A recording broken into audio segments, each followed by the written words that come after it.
শুনি আলপনাদি আর আমাদের মধ্যে নেই, আমাদেরকে ছেড়ে চলে গেল। ভীষণ খারাপ লাগছে মানে কথাটা শুনে। এত কম বয়সে আলপনাদি আমাদেরকে ছেড়ে চলে যাবে, কখনো আমি ভাবতে পারিনি এরকমটাও দিন আসবে আমাদের মধ্যে। মানে কি বলবো। নমস্কার বন্ধুরা, সবাই কেমন আছো? আশা করি সবাই ভালো আছো, সুস্থ আছো। সুস্মিতা লাইফস্টাইলে সবাইকে অনেক অনেক স্বাগত। আজকে কোনো ধরনের ব্লগ ভিডিও নয়, আজকে আলপনা রুবি ব্লগসের ভিডিও নিয়ে ভালো আছো। তো আজকে অনেকটা দুঃখর বিষয় নিয়ে তোমাদের সাথে কথা বলতে আসলাম। জানি আগে থেকে তোমরা জানতে পেরে গিয়েছো, তবুও ভাবলাম একটু আমার মনের কথা তোমাদের সাথে শেয়ার করি। আলপনা রুবি ব্লগসের চ্যানেলে আলপনা আমাদের মধ্যে আর নেই, আমাদেরকে ছেড়ে চলে গেল। তো কয়দিন ধরে আলপনাদির ভীষণ শরীরটা খারাপ ছিল। আমি প্রত্যেকদিন ওদের ভিডিও দেখি, অনেক ভালো লাগে। ওরা সবাই মিলে ভিডিও করে, ফানি ভিডিও করে, অনেক ভালো লাগতো। প্রতিদিন আমি ভিডিও দেখতাম। তো কয়দিন ধরে দেখলাম আলপনাদির শরীরটা ভীষণ খারাপ ছিল, ঠিকমতো মানে ভিডিও দিতে পারছিল না।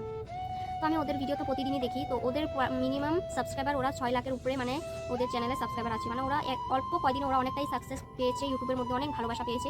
আমিও অনেক ভালোবাসতাম আলপনাদির মা, ওদের আলপনাদির হাজব্যান্ড, সবাইকে ভালো লাগতো, দেখতে ভীষণ ভালো লাগতো। কিন্তু আজকে এই বুঝতে পারছি, তোমরা আগে থেকেই জানো যে আলপনা রুবি ব্লগসের মানে আলপনাদি আমাদের মধ্যে আর নেই, মারা গেছে। অনেকটাই খারাপ লাগছে শুনে, মানে অনেকটা ভীষণই খারাপ লাগছে। ভাবো ওর মার কী যে হচ্ছে। ওর মা শুধু আলপনা দিয়ে ছিল, ওর মা একাই থাকে, ওর বাবাও নেই, শুধু ওর মাই ছিল। আর ভাবো ওর মার মনে কতটা কষ্ট লাগছে, মানে আলপনা দিয়া নেই, আমাদের মধ্যে মারা গেছে। তো কথাটা শুনে মানে আমার প্রথমে বিশ্বাসই হচ্ছিল না। আমি তখন থেকে দেখছি অল্প কয়েকদিনের মধ্যে আলপনা দির চ্যানেলটা অনেকটাই গ্রো করেছিল, মানে অনেক আগে এগিয়ে গিয়েছিল। কিন্তু কথায় আছে না, বেশি ভালো মানুষের সহ্য হয় না, ভগবানেরও সহ্য হয়নি, কি বলবো। আর আলপনাদির মানে কিছু দিন থেকে শরীরটা ভীষণ খারাপ ছিল। আলপনাদির মানে শরীরটা ভীষণ খারাপ ছিল কয়দিন ধরে। ভিডিও আমি প্রতিদিনই ওদের ভিডিও দেখি, ওর মা ও মানে সবাই মিলে ওরা ভিডিও করে, ভীষণ ভালো লাগে আমার কাছে দেখতে। ওদের সবচেয়ে ফানি ভিডিওগুলি ভীষণ ভালো লাগে। আমি প্রত্যেকদিন ওদের ব্লগ ভিডিও বা ফানি ভিডিও সব কিছু আমি দেখতাম, ভীষণ ভালো লাগতো আমার কাছে।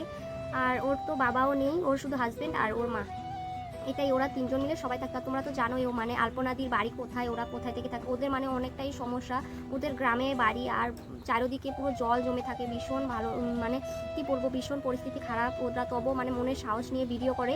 তো অনেকটাই সফলতা পেয়েছিল ইউটিউবে এসে, ওরা মানে অনেকটাই এগিয়ে গিয়েছিল। কিন্তু ভগবানের এটা আর সহ্য হয়নি, তার জন্য আলপনাদি আমাদের মধ্যে আর নেই। আলপনাদি মানে ভীষণ খারাপ লাগছে শুনে, কি বলবো আর তোমাদের মধ্যে কি বলবো। আমি ভীষণ খারাপ লাগছে আমার শুনে। দেখো পুরো আমার ফেস দেখলে বুঝতে পারছো তোমরা, ভীষণ খারাপ লাগছে আমার।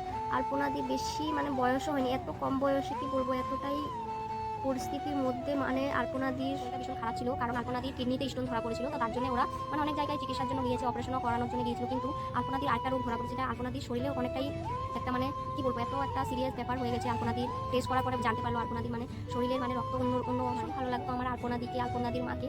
আলপনাদি একমাত্রই মেয়ে ওর মার, আলপনাদির বাবাও নেই, আলপনাদি মাও একা আর আলপনাদিও একা। ওরা তিনজন মিলে থাকতো গ্রামে। গ্রামে মানে থাকতো যে অনেকটা সমস্যা হতো ওদের ভিডিও করতে। তারপর বাড়ি ঘরে জল উঠে যেত, অনেকটা কষ্ট করে ওরা ভিডিও করতো। এত কষ্ট করে এতটা সফলতা পাওয়ার পরে কি দিন হলো ওদের সাথে, কি বলবো, ভগবান এটা কোনোদিনও ওদের সাথে ভালো করলো না। আলপনাদির মার যে মনে কতটা কষ্ট হচ্ছে একমাত্র আমিও বুঝতে পারছি, কারণ আমিও একজন মা। আলপনাদির মার কতটা কষ্ট হচ্ছে যে ওর মেয়ে আর ওর সাথে এখন নেই, ওকে ছেড়ে চলে গেল। ভীষণ খারাপ লাগছে ওদের মানে কথা ভেবে না, ভীষণ খারাপ লাগছে। একদম গাটা মানে কাটা দিচ্ছে, দেখতে পাচ্ছ। বিশ্বাস হচ্ছে না একদম আমার এখনও, মানে যে আলপনাদি আমাদের মধ্যে আর নেই। আলপনা রুবি ব্লগসের সবাই একটু সাপোর্ট করো, সবাই যেন আলপনাদির জন্য প্রে করো ঠাকুরের কাছে, যে আলপনাদি যেখানে আছে যাতে ভালো থাকে, সুস্থ থাকে। আর কথা আর বলতে পারছি না, চলো আজকের জন্য ভিডিওটা এখানে। আর আমার যদি কোনো কথা কেউ ভুল লাগে প্লিজ আমাকে ক্ষমা করে দিও। আর আমার কথার মধ্যে যদি কোনোটা কথা খারাপ লাগে কেউ, প্লিজ সবাই একটু আমাকে ক্ষমা করে দিও। আমি মানে যেহেতু আমি মনে ছিল কয়টা কথা ভাবলাম তোমাদের সাথে একটু শেয়ার করি, কারণ না কথাটা শুনে ভীষণ খারাপ লাগে সত্যি। আলপনাদি আর আমাদের মধ্যে যে নেই আমার একদম বিশ্বাসই হচ্ছে না। তো আলপনা রুবি ব্লগসের ভিডিও আশা করি সবাই দেখো। আর কি বলবো, তোমরা সার্চ করে দেখো যে কি হচ্ছে ওদের সাথে, ভীষণ খারাপ হচ্ছে। আর ওর মার কথা ভেবে তো আমার মানে মনে আরও কষ্ট লাগছে সত্যি। তো চলো আজকের মতো ভিডিওটা এখানে।